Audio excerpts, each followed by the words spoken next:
Hello students, welcome to my Guru Krupa account classes. Today I am going to solve the board question paper, question number 7, final account on partnership firm. Final account चा problem on partnership firm जो compulsory असतो 12 मार्काला असतो. आता इथं आपण problem बघूया. मामा and काका are partners in partnership firm sharing profit and losses equally ratio आहे half. You are required to prepare profit and loss account for the year ended 31st March 2019 and balance sheet as on date. Trial balance दिलेला आहे आपल्याला. इथं फक्त profit and loss account सांगितले आणि balance sheet बनवायला सांगितलंय. इथं त्यांनी आपल्याला ट्रायल बॅलन्स दिले आणि ह्या खाली ॲडजस्टमेंट दिलात आणि ह्याच्यामध्ये आन्सर सुद्धा दिलेला आहे. तर आता आपण बघूया आधी. इथं आहे इन्शुरन्स हा खर्च असतो म्हणून तो प्रॉफिट अँड लॉसचा डेबिट. आधी मी तुम्हाला हे ट्रायल बॅलन्स कुठं ट्रान्सफर करायचं ते बघूया आणि ज्याच्यावरती ॲडजस्टमेंट आहे त्याला टिक करून घ्यायचं. आधी मी कुठं ट्रान्सफर करायचं सांगते आणि मग तुम्हाला ॲडजस्टमेंट ज्याला आहे त्याला आपण टिक करून हे ट्रान्सफर करून घ्यायचं. ह्याला आधी टिक का करून घ्यायचं कारण आपण त्याला लिहिताना एक एक ओळ सोडून त्याच्यावरचे ॲडजस्टमेंट सॉल्व करू शकतो. इन्शुरन्स हा खर्च आहे प्रॉफिट अँड लॉसच्या डेबिटला. लँड अँड बिल्डिंग ही ॲसेट आहे बॅलन्स शीटच्या ॲसेटला. एक्सपोर्ट ड्यूटी हा पण खर्च आहे प्रॉफिट अँड लॉसच्या डेबिटला येईल. इंटरेस्ट प्रॉफिट अँड लॉसच्या डेबिटला. इंटरेस्ट हा इकडचा डेबिट बॅलन्स असेल तर तो खर्च आणि इकडचा इंटरेस्ट हा आपल्याला मिळत असतो. हा इंटरेस्ट अलाउड झाला आहे आणि हा रिसिव्ह झाला आहे म्हणून हा क्रेडिटला घ्यायचा, हा डेबिटला घ्यायचा. हा इंटरेस्ट खर्च आहे म्हणून प्रॉफिट अँड लॉसच्या डेबिटला. फर्निचर आणि डेटर्स दोन्ही ॲसेट आहेत बॅलन्स शीटच्या लॅबिलिटीला. कॅपिटल अकाउंट ही लॅबिलिटी असते बॅलन्स शीटच्या लॅबिलिटीला. हे दोन्ही कॅपिटल आपण लिहिणार आहोत आणि त्याच्यामध्ये नेट प्रॉफिट आपल्याला ॲड करायचं असतो. त्याच्यानंतर 10% बँक लोन ही लॅबिलिटी आहे. जे बँकेकडून आपण लोन घेतले ते आपल्याला कधी ना कधी परत द्यायचं असतं. हे लोन घेतले 1 ऑक्टोबर 2018 म्हणजेच आपली फर्म चालू झाली 1 एप्रिल 2018ला. फायनान्शियल इयर चालू झालेलं आहे कंपनीचं, पण आपण लोन घेतले 1 ऑक्टोबर 2018ला 6 महिन्यांनी. 6 महिन्यानंतर आपण हे लोन 60,000चं बँकेकडून घेतलेलं आहे. त्याच्यानंतर हा इंटरेस्ट जो आहे हा रिसिव्ह झालेला आहे मित्रांनो. इकडं डेबिटला असेल तर तो खर्च असतो आणि क्रेडिटला असलेला इंटरेस्ट हा आपल्याला मिळत असतो. हे इन्कम असतं म्हणून प्रॉफिट अँड लॉसच्या क्रेडिटला घ्यायचं आहे. बिल्स पेएबल हे देणं लागतं म्हणून लॅबिलिटीला बॅलन्स शीटच्या लॅबिलिटीला घ्यायचं आहे. आता आपण काय करूया, ॲडजस्टमेंटचे पण इफेक्ट बघूया. आता इथं आपल्याला डायरेक्ट त्यांनी प्रॉफिट अँड लॉस अकाउंट बनवायला सांगितलं आहे. म्हणजे इथं आपल्याला ट्रेडिंग अकाउंट बनवायचं नाही आहे. ट्रेडिंग अकाउंटचाच ग्रॉस प्रॉफिट इथं दिलेला आहे, तो आपण प्रॉफिट अँड लॉसच्या क्रेडिटला लिहून घ्यायचा. त्याच्यानंतर प्रीपेड इन्शुरन्स. आता प्रीपेड इन्शुरन्स म्हणजे इन्शुरन्स ॲडव्हान्समध्ये दिला आहे. प्रीपेड म्हणजे काय की ॲडव्हान्समध्ये, की समजा पुढच्या महिन्यात द्यायचा आहे किंवा 2 महिन्यानंतर द्यायचा आहे जो खर्च तो आधीच ॲडव्हान्समध्ये पे केला म्हणून प्रीपेड इन्शुरन्स हा त्या इन्शुरन्समधनं लेस करायचा पहिला इफेक्ट. आणि दुसरा इफेक्ट जातो बॅलन्स शीटच्या ॲसेटला. ही ॲसेट आहे कारण हे देणं जरी असलं तरी ते आपण ॲडव्हान्समध्ये दिलेलं आहे म्हणून ते एक आपल्या ॲसेट होईल म्हणून दुसरा इफेक्ट बॅलन्स शीटच्या ॲसेटला असतो. तिसरा आहे डिप्रिशिएशनचा इफेक्ट माहितीच आहे. लँड अँड बिल्डिंगचं काय करायचं, त्या ॲसेटमधनं 10% डिप्रिशिएशन लेस करायचं आणि दोन्हींचं फर्निचरमधून 5% डिप्रिशिएशन लेस करायचं आणि दोन्हींचं डिप्रिशिएशनची टोटल ही खर्च असतो म्हणून त्याचा दुसरा इफेक्ट प्रॉफिट अँड लॉसच्या डेबिटला टू डिप्रिशिएशन असा दुसरा इफेक्ट असतो. त्याच्यानंतर return of 2000 for bad debts आहे. हा न्यू बॅड डेब्स आहे. जर आपल्याला इथं बॅलन्स शीटला ट्रायल बॅलन्सला बॅड डेप दिला असता तर तो ओल्ड बॅड डेप झाला असता आणि हा असतो ॲडजस्टमेंटमध्ये दिलेला बॅड डेप हा नेहमी न्यू बॅड डेप असतो. मग हा न्यू बॅड डेप आहे जो आपण डेटर्समधनं लेस करतो आणि दुसरा इफेक्ट हा खर्च असतो म्हणजे लॉस असतो. Loss and expenses and losses सगळे प्रॉफिट अँड लॉसच्या डेबिटला येतात. हा लॉस आहे की बॅड डेप म्हणजे आपले पैसे हे लोकांनी बुडवलेले आहेत ज्यांना सेल केले म्हणून तो प्रॉफिट अँड लॉसच्या डेबिटला दुसरा इफेक्ट असतो. त्याच्यानंतर मेंटेन RDD.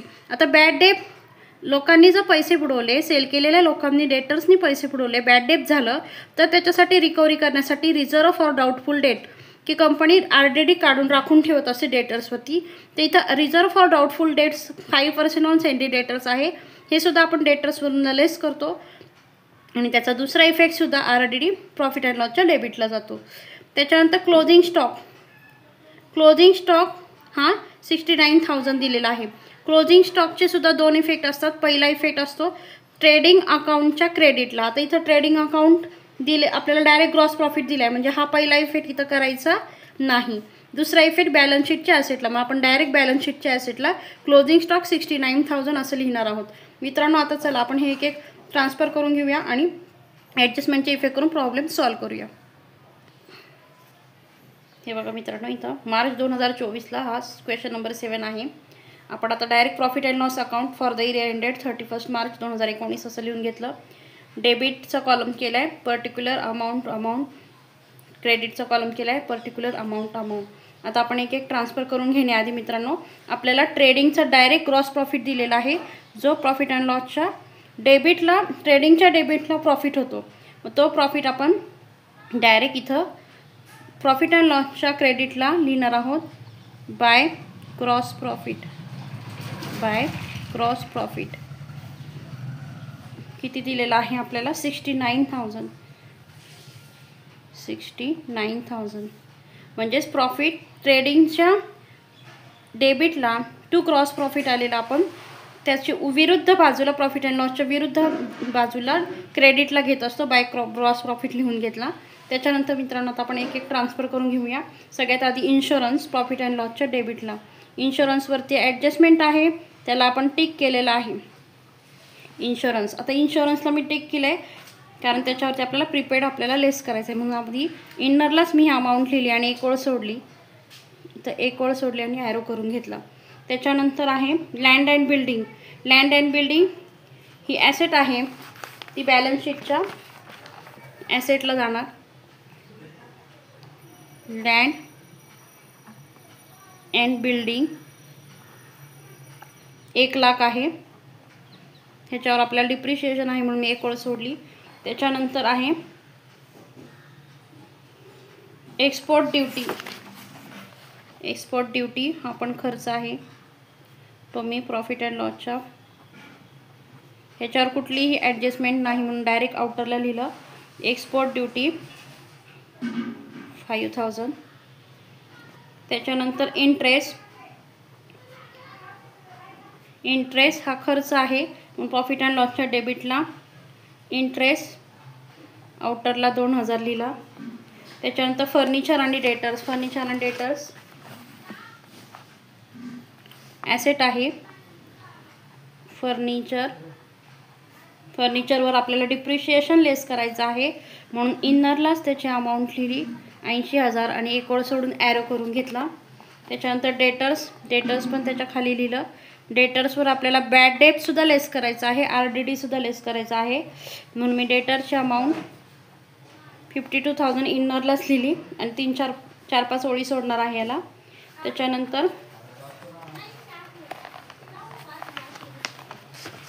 कॅपिटल हे बॅलन्स शीटच्या लायबिलिटीला असतं. इथं आपण मामाचं कॅपिटल लिहिलं इनरला, काकाचं कॅपिटल लिहिलं. दोघांच्या कॅपिटलची टोटल इथं इनरलाच करून घेतली. आपल्याला ह्याच्यामध्ये नेट प्रॉफिट ॲड करायचा असतो म्हणून इथं जागा सोडणार आहोत. आणि त्याच्यानंतर पुढचं आहे 10% बँक लोनसुद्धा लायबिलिटीज आहे म्हणून आपण इथंच खाली 10% बँक लोन. आता ह्याच्यावर पण आपल्याला इंटरेस्ट ॲड करायचा असतो. 6 मंथ. डेट आहे याची 1 ऑक्टोबर. कधी घेतले लोन? 1 ऑक्टोबर 2018ला घेतलं आहे. इनरला त्याची अमाऊंट लिहिली 60,000. त्याच्यानंतर आपल्याला इंटरेस्ट डेबिटला दिला आहे म्हणजे खर्च आहे म्हणून तो प्रॉफिट अँड लॉसच्या डेबिटला इंटरेस्ट क्रेडिटला दिला आहे म्हणून हा रिसिव्ह झालेला इंटरेस्ट आहे. बाय इंटरेस्ट रिसिव्ड आउटरला 3,000. डेबिटचा इंटरेस्ट आपण खर्च म्हणून 2,000 इकडं लिहिला. क्रेडिटचा मिळाला म्हणून इन्कम म्हणून बाय इंटरेस्ट रिसिव्ड 3,000 इकडं लिहिला. त्याच्यानंतर बिल्स पेएबल ही लायबिलिटी आहे, जी लायबिलिटी साईडला येईल इथं.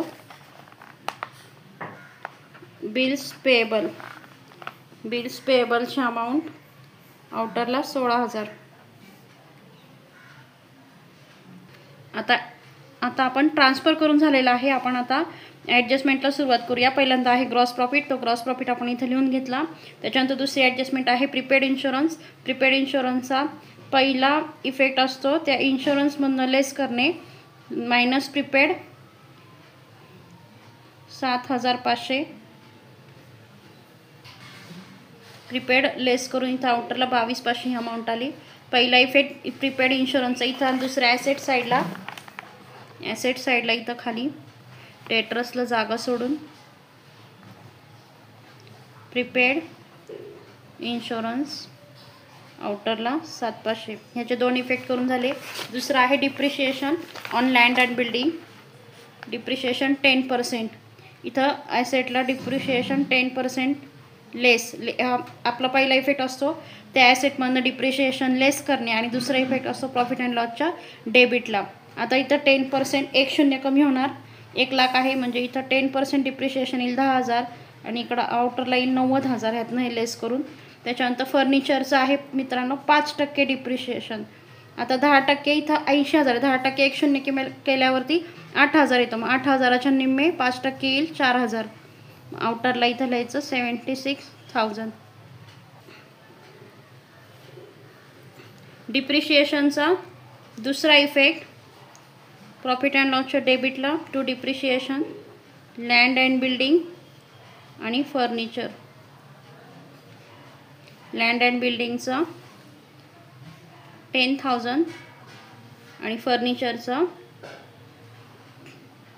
4,000. आउटरला या दोघांची पण टोटल डिप्रिशिएशनची 14,000.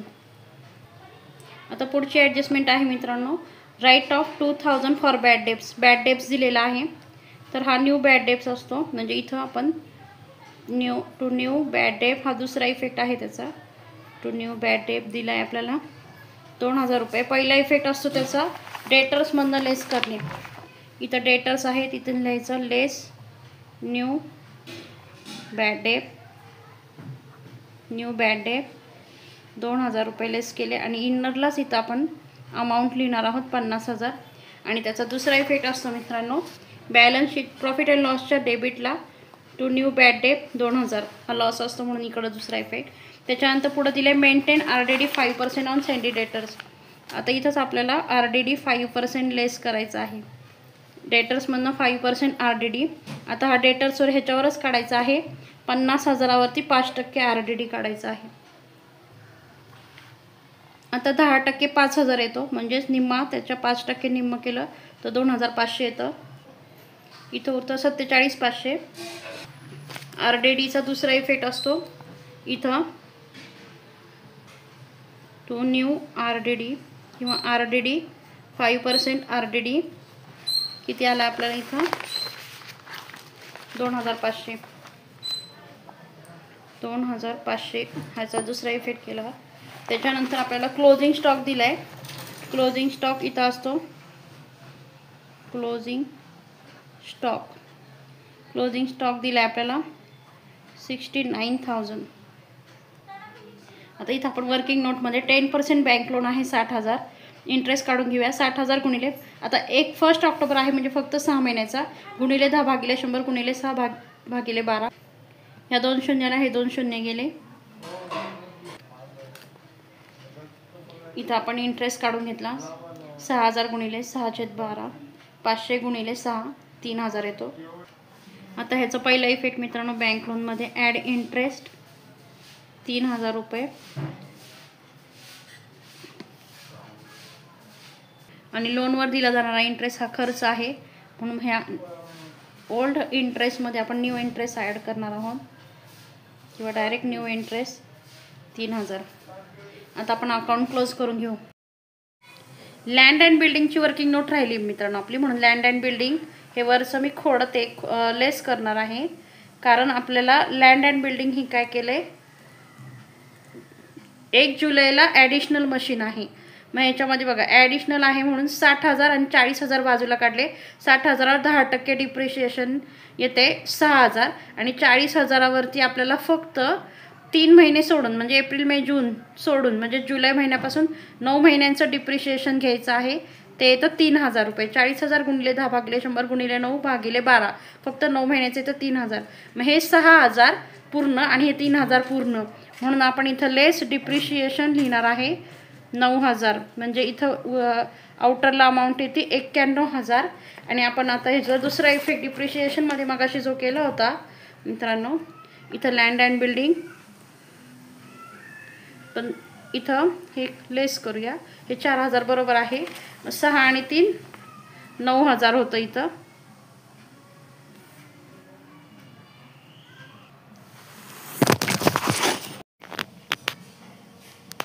इथं 2 न्यू बॅड डेट आणि 2,000 आणि RDD 2,500, त्याची टोटल 4,500 आउटरला लिहिली मित्रांनो. आणि टू सॅलरीज, आपलं ट्रायल बॅलन्सला सॅलरी 10,000ची लिहायची राहिली होती. इकडची क्रेडिटची टोटल जास्त येते 72,000, इकडची टोटल येते 60,000 आणि नेट प्रॉफिट येतो आपला 12,000, जो आपण दोघांना इक्वली वाटणार आहोत, नाना आणि मामाला 6,000. आणि तो मग कॅपिटलला ट्रान्सफर करून घ्यायचा आहे. दोघांचं 2 लाख कॅपिटलमध्ये 6,000 ॲड केले. कॅपिटलची टोटल आली 2,12,000 आणि बॅलन्स शीट टॅली होतं आपलं 2,91,000 आणि 2,91,000. मित्रांनो, 12वीच्या विद्यार्थ्यांसाठी जास्तीत जास्त हा व्हिडिओ शेअर करा, लाईक करा आणि चॅनलला सबस्क्राईब करायला विसरू नका. असेच अजून आपण अकाउंटचे नवीन रिव्हिजन करणार आहोत, त्यामुळे खूप लोकांना शेअर करा. थँक्यू.